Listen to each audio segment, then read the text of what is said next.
चलिए आज हम पढ़ते हैं स्ट्रक्चर ऑफ पॉलन ग्रेन।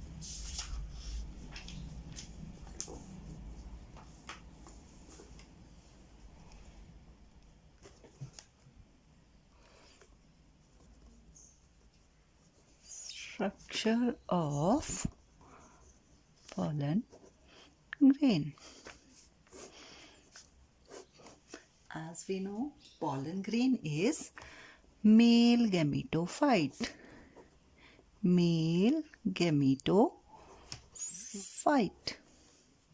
ठीक है, ये जो है स्ट्रक्चर ऑफ पॉलन ग्रेन में मेल गैमेटोफाइट है। ये कैसा है हमारा?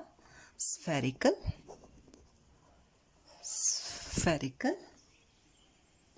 और हैविंग 2 लेयर्ड सेल वॉल। कितनी?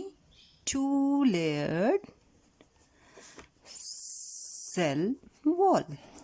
ठीक है, हमारा पॉलन ग्रेन कैसा है? स्फेरिकल है स्ट्रक्चर में, और इसमें क्या है?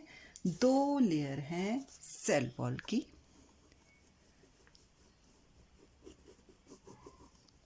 ठीक है, जो आउटर मोस्ट है, जो बाहर वाली है, उसको हमने कहा एक्साइन, और जो अंदर वाली है उसको हमने क्या कहा? इंटाइन।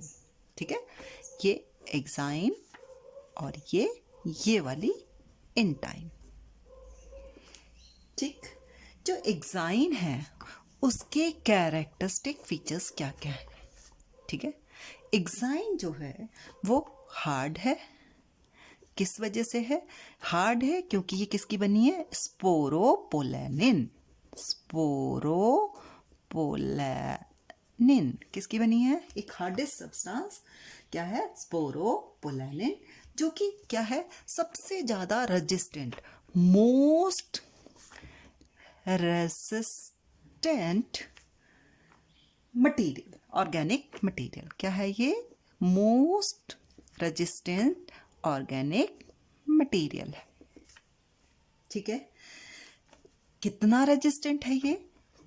कि ये विदस्टैंड कर सकता है, it can withstand high temperature. बहुत ज़्यादा टेम्परेचर पे भी ये रह सकता है, अपने को स्टैंड कर सकता है। हाई टेम्परेचर, स्ट्रॉन्ग एसिड से भी ये डिजेनरेट नहीं होता है। Strong acids and alkali. ठीक, पहला कैरेक्टर मोस्ट रेजिस्टेंट, पहला character hard because of sporopollenin. Sporopollenin is most resistant organic material. This material can withstand high temperature, strong acids and alkali. इसको नो एंजाइम, कोई भी enzyme degrade नहीं कर सकता है, तो no enzyme can degrade it. ठीक है, अब जो ये हमारी एक्साइन थी, ये क्या हुआ? एक्साइन किसकी बनी है? स्पोरोपोलेनिन की। ये स्पोरोपोलेनिन के कैरेक्टरिस्टिक्स हो गए। ठीक, जो हमारी एक्साइन है ये क्या है? हमारी पॉलन ग्रेन की आउटर मोस्ट कवरिंग है। ठीक है, इसमें क्या है? कहीं कहीं पर स्पोरोपोलेनिन नहीं है। ठीक है, जहां पर स्पोरोपोलेनिन नहीं है वहां हम उसको क्या कह देते हैं? जम्पोर। तो exine have germ pore, germ pore where sporopollenin is absent. जहां पर स्पोरोपोलेनिन नहीं है उस पोर्शन को एक्साइन का हमने क्या कहा? जम्पोर।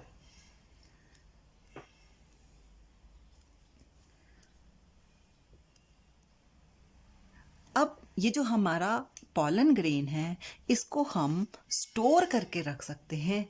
किस वजह से? इस स्पोरोपोलेनिन की वजह से। तो preservation of pollen grain is possible due to the presence of sporopolanin. Clear? और इन्हीं को हम कहते हैं माइक्रो फॉसिल्स. फॉसिल्स आप जानते हैं, प्रिजर्व करना. माइक्रो मीन्स छोटा सा, तो पॉलन ग्रेन क्या है? बहुत छोटा सा है, इसलिए इसको हम क्या कह देते हैं? Micro fossils. ठीक है, अब चलते हैं हम इंटाइन पे. अब चलते हैं हम इंटाइन पे. तो इंटाइन क्या है? हमारी सेल्यूलोज या पेक्टिन की बनी है. किस चीज की बनी है? सेल्यूलोज या पेक्टिन की. किसकी बनी है? सेल्यूलोज या पेक्टिन की. कुछ एंजाइम्स भी यहां पर है, और वो एंजाइम्स किस फॉर्म में है? प्रोटीन में. तो प्रोटीन एंजाइम्स भी यहां पर हमारे पास क्या है? इंटाइन में प्रेजेंट है. ठीक. अब आया हमारा पॉलन ग्रेन में. सबसे पहले हमने पॉइंट पढ़ा कि पॉलन ग्रेन क्या है? स्फेरिकल है. दूसरा पॉइंट हमने पढ़ा कि ये 2 लेयर्ड सेल वॉल है. सेल वॉल को हमने डिफाइन किया कि एक्साइन इंटाइन है. ठीक. तीसरा क्या है पॉलन ग्रेन में? हमारा तीसरा पॉइंट पॉलन ग्रेन का हमारे पास क्या है? साइटोप्लाज्म. क्या है पॉलन ग्रेन के पास? साइटोप्लाज्म. साइटोप्लाज्म जो है इसका, ठीक है, ये सराउंडेड है. किससे? Surrounded by plasma membrane. ठीक. 2 कवरिंग, पहले एक्साइन इंटाइन, और फिर किससे कवर हो गया? वो जो साइटोप्लाज्म है किससे कवर हो गया? जो लिक्विड और जो सारे ग्रैन्युलर मटेरियल जो भी उसके अंदर है वो सारे कवर हो गए प्लाज्मा मेम्ब्रेन से. ठीक है. अब चलते हैं हम कि ये पॉलन ग्रेन जब परिपक्व हो जाता है, मेच्योर हो जाता है, तब इसके क्या, इसमें कितनी सेल्स होती हैं, क्या होता है? तो जो मेच्योर पॉलन ग्रेन है, जो मेच्योर पॉलन ग्रेन है, ठीक है, उसमें 2 सेल्स होती हैं. मतलब इसका न्यूक्लियस जो है 2 सेल में डिवाइड हो जाता है और उनके बीच में एक मेम्ब्रेन भी बन जाती है. तो 2 सेल्स कौन कौन सी बनती हैं? वो एक बनती है वेजिटेटिव सेल और दूसरी बनती है जेनरेटिव सेल. वेजिटेटिव सेल और जेनरेटिव सेल. ठीक है. वेजिटेटिव सेल्स जो होती है वो बड़ी होती है, बिगर होती है, और जो जेनरेटिव सेल होती है वो स्मॉलर होती है. ये 2 सेल्स में बन गई. ये वाली जो सेल बनी आपकी, ये क्या बनी? Vegetative cell. मेच्योर, उसमें मेच्योर पॉलन ग्रेन में. ठीक है, जब ये पक गया. ठीक है. और ये बन गई इसकी generative cell. Vegetative cell, generative cell. जो जेनरेटिव सेल होती है, ठीक है, इसमें जो है ये कैसी है? छोटी है.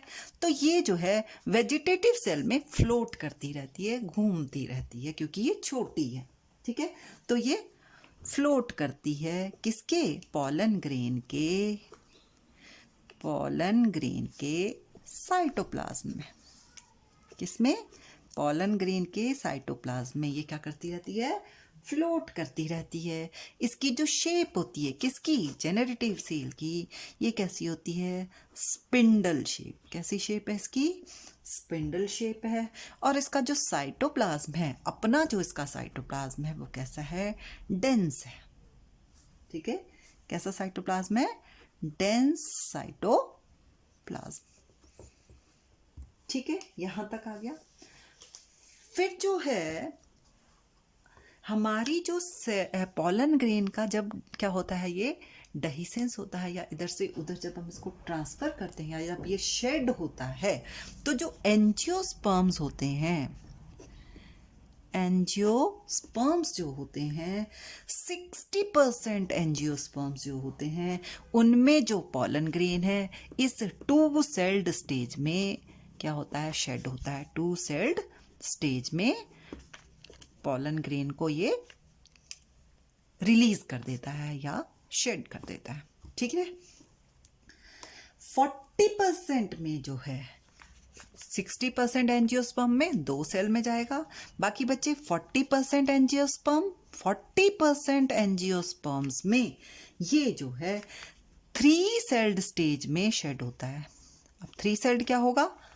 वेजिटेटिव तो ऐसी ही रहेगी, लेकिन जेनरेटिव सेल जो है आपकी वो 2 में टूट जाएगी। ये कौन सी है? जेनरेटिव सेल डिवाइड हो गई 2 में, तो 3 सेल्ड में बट जाता है।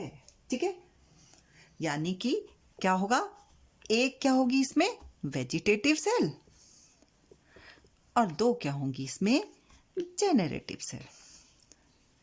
ठीक है, 2 generative cell means 2 male gamete ये रिलीज करता है फर्टिलाइजेशन में। जब पॉलन ट्यूब एंटर करती है ओव्यूल के अंदर, तो कितने मेल गैमीट? 2 मेल गैमीट ये रिलीज करता है। ठीक है, अब जब पॉलन ग्रेन शेड होते हैं किससे? एंथर से, तो उस समय क्या करते हैं? ये कुछ एलर्जीज कॉज कर देते हैं। ठीक है, तो पॉलन ग्रेन क्या करता है? एलर्जीज करता है, जो कि सीजनल होती हैं। जो पॉलन ग्रेन से जो एलर्जी होती है, जो पॉलन ग्रेन से एलर्जी होती है, उसको कहते हैं हम हे फीवर। क्या कहते हैं उसको हम? Hay fever. ठीक है, क्या बनाता है ये हे फीवर क्या होता है? ये क्रॉनिक रेस्पिरेटरी डिसऑर्डर होता है। क्या होता है ये? Chronic respiratory disorder. Hay fever भी आ जाएगा कई बार क्या होगा? हमें रेस्पिरेशन में दिक्कत आ जाएगी।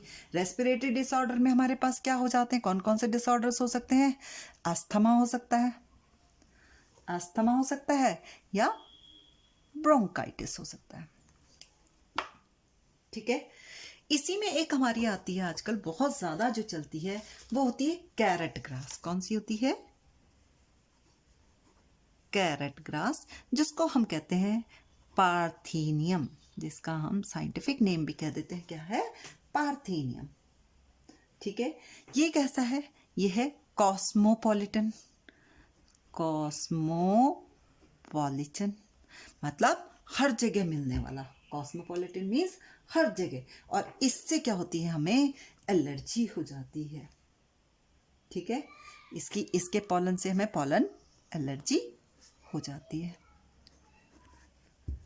ठीक है, एक होती है अमारैंथस, जीनोपोडियम, सॉर्गम, कैस्टर। इन सब से भी हमें एलर्जी हो जाती है। किससे? क्या नाम लिए मैंने? अमारैंथस, एमारैंथस, चीनोपोडियम, सॉर्गम, कैस्टर। बहुत सारे हैं जिनसे हमें क्या हो सकती है? पॉलन एलर्जी हो सकती है। अब देखिए, हमने पॉलन ग्रेन के क्या क्या कैरेक्टर पढ़े। एक ये स्फेरिकल है, 2 लेयर्ड है, साइटोप्लाज्म कैसा है इसका, मेच्योर पॉलन ग्रेन कैसा होता है। अब आते हैं हम इसके 5वें पॉइंट पे। ठीक है, जो पॉलन ग्रेन होता है वो रिच इन न्यूट्रिएंट्स होता है। रिच इन न्यूट्रिएंट्स मीन्स जिसमें बहुत ज़्यादा हमारे क्या है? न्यूट्रिएंट्स हैं। इसीलिए इन पॉलन ग्रेन से कुछ टैबलेट्स बनाई जाती हैं, जिनको हम कहते हैं पॉलन टैबलेट्स। क्या कहते हैं हमको? Pollen tablets. और ये यूज़ की जाती हैं as a food supplement. Food supplements के रूप में हम इसको यूज करते हैं। ठीक है, ये जो फूड सप्लीमेंट्स हैं, ये जो पॉलन टैबलेट्स हैं, ठीक है, ये क्या करती हैं? इंक्रीज कर देती हैं परफॉर्मेंस एथलीट्स की, हॉर्सेस की। क्या कर देती हैं? Increase the performance of athletes and horses. जो हॉर्स रेस होती है ना, उनकी भी स्पीड बढ़ाने के लिए, उनकी परफॉर्मेंस को इंक्रीज एनहांस करने के लिए भी हम क्या करते हैं? पॉलन टैबलेट्स का यूज करते हैं। अब आता है एक और, pollen creams. Pollen creams. Creams क्या हुई? जो हम अपने फेस फूस पे लगाते हैं। ठीक है, ठीक है। किस लिए यूज करती हैं? पॉलन ग्रेन से यूज करके जो हम क्रीम्स बनाते हैं, एक तो वो करती हैं स्मूथनेस के लिए, स्मूथनेस क्रीम के लिए, और दूसरा सबसे बड़ा काम है, क्योंकि ये स्पोरोपोलेनिन की बनी है, इसके ये सबसे हार्डेस्ट है और सबसे ज्यादा रेजिस्टेंट है, ये अपने अंदर यूवी रेज को एंटर नहीं करने देता। इसलिए हम यूवी प्रोटेक्शन के लिए जो क्रीम्स बनती हैं, समझ में आया? जो यूवी प्रोटेक्शन के लिए जो क्रीम बनती है उनमें भी हम पॉलन ग्रेन्स का इस्तेमाल करते हैं। आज की वीडियो इतनी बहुत है। नेक्स्ट वीडियो में हम बनाएंगे पॉलन की वायबिलिटी के बारे में।